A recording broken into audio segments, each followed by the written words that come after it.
Now he looks familiar, doesn't he?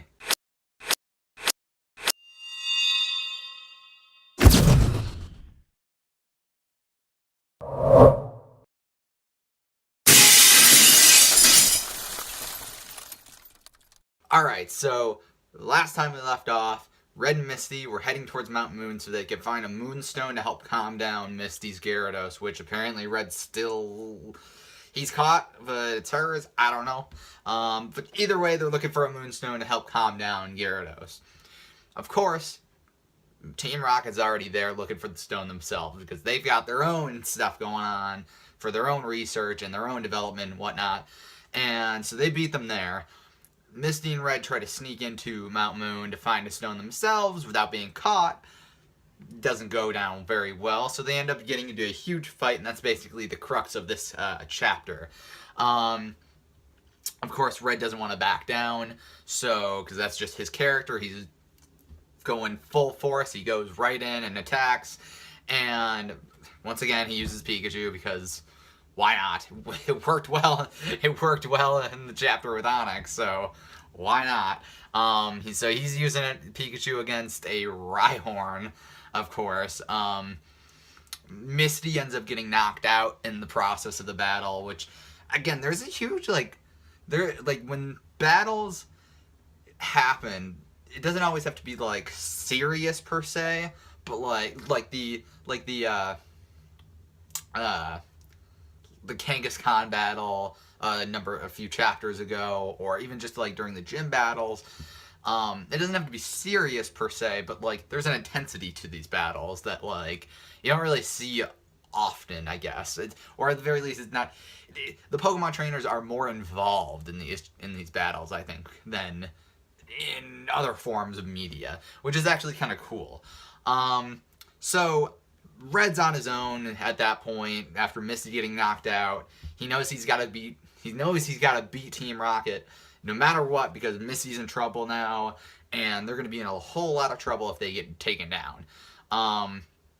Eventually, the leader of this particular group of Team Rocket takes out a syringe and injects Rhyhorn with some kind of serum that makes it evolve. So that's actually a very similar... That's a theme that's been recurring in Team Rocket's story, where they've, at the very least from the game, as far as the games go, or in the general story go, from Gold and Silver, or Heart Gold and Soul Silver timeline on, they're all about trying to evolve these Pokemon into stronger versions of themselves and whatnot. And this is another theme. This is another thing that's currently in this form of the story, and it's happening earlier, obviously. But so he basically forces Rhyhorn to evolve, and Rhydon at that point is now giving Red much more trouble. Pikachu's darting back and forth across the cave to try to keep getting hurt. Obviously at this point, Pikachu's not really the best Pokemon for the job, but Red doesn't want to give up. So eventually, using some brains, Red has Pikachu attack, but doesn't really directly attack Rhydon or Team Rocket. They actually end up causing a cave-in, and Red uses that moment to get Misty and Pikachu and themselves out of the cave. And at that point, after they get out and they're safe, more or less, Misty wakes up and she's like, well, that was crazy. And obviously, we didn't get the stone.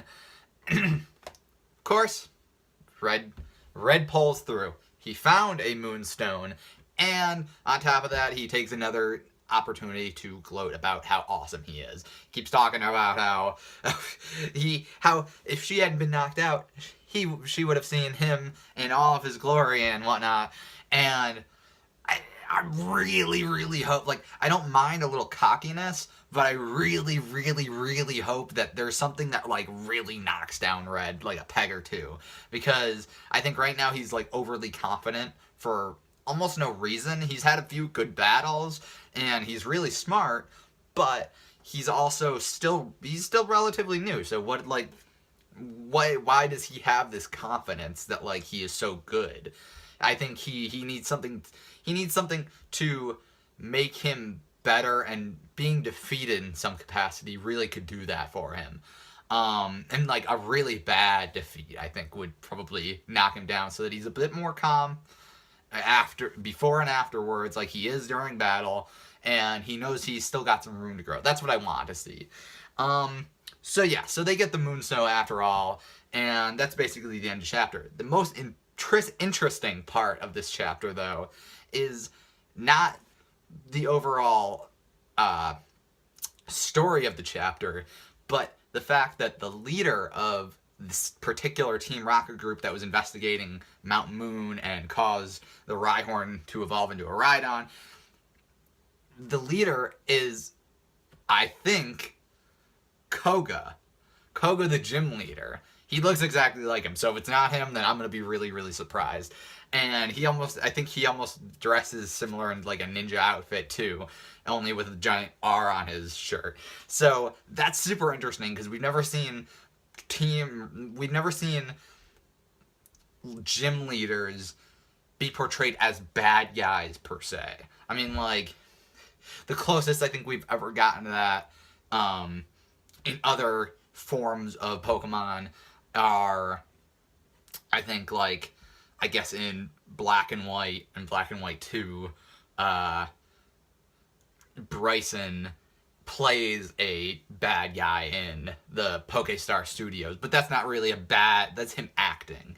That's not him being a bad guy. I don't think we've, like, other than this, like, manga in general, I guess, I don't know whether, like, this is a reoccurring theme or what. Other than this particular chapter for me, I've never seen gym leaders or any, like, of the, like, leader type trainers be bad guys. So that's super interesting. Like, I don't even know if he's actually a gym leader in this. Maybe he is, maybe he isn't. I don't know. But I would, like, it's interesting to see how not all gym leaders, or the characters that play the gym leaders, are actually good people. I guess you know what, that closest thing that we've actually had to this, I suppose, to some degree, is I think also Blaine. Like, I forgot about Blaine for a second.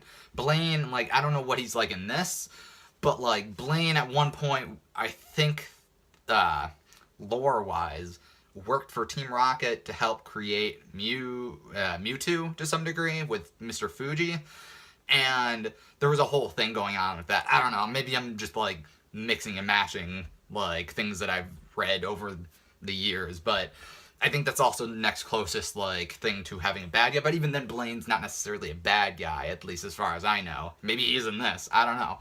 But it's just really interesting to see that, like, these characters that have always been portrayed as virtuous leaders that are always, like, they stand up for the weak, and they are symbols for their individual towns and just regions in general, as people that are, like, strong individuals that people look up to.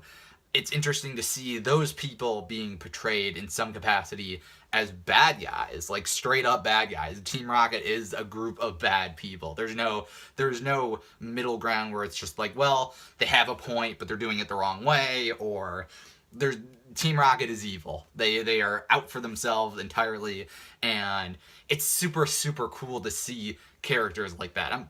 I'm not surprised that Koga would be the one to do it, because he's kind of a, like, I don't know, like, ninjas are kind of deceptive, so I guess that makes some sense that he would be a bad guy. They didn't outright say that this is Koga yet, I don't think. So maybe it's like his cousin or brother or something like that. But I'm pretty positive. I'm like 99% sure that it is Koga. And I think that's just a super interesting, like, part of this. Once again, we see Red being clever, I guess. I'm still, like, as far as this chapter goes, I actually liked his use of Pikachu better than I did in the Onix chapter, because again, like, there might be some liberties in this manga that, like, well, you can like add on special effects, like Moonstone being a like having a special power, but like at the end of the day, rock and like ground types should not be affected by electric type moves. So I don't know what the whole deal with the Onyx situation was, but I don't know. At least in this situation, he used the explosive power of Pikachu's electric type moves to cause a secondary effect that helped them to get out of the cave, rather than, oh, he just beat Koga, and that was it. But like, I think it was a really cool way of showing him and Pikachu continue to bond and continue to grow as a trainer in Pokemon. Yeah, so those are my thoughts on the chapter. Leave a like if you agree, or leave a like if you enjoyed what I have to say. Let me know what you guys think down in the comments. Do you disagree or agree with whatever I've said? Remember to subscribe so you can keep up with future videos going on. I will see you guys in another video. Goodbye.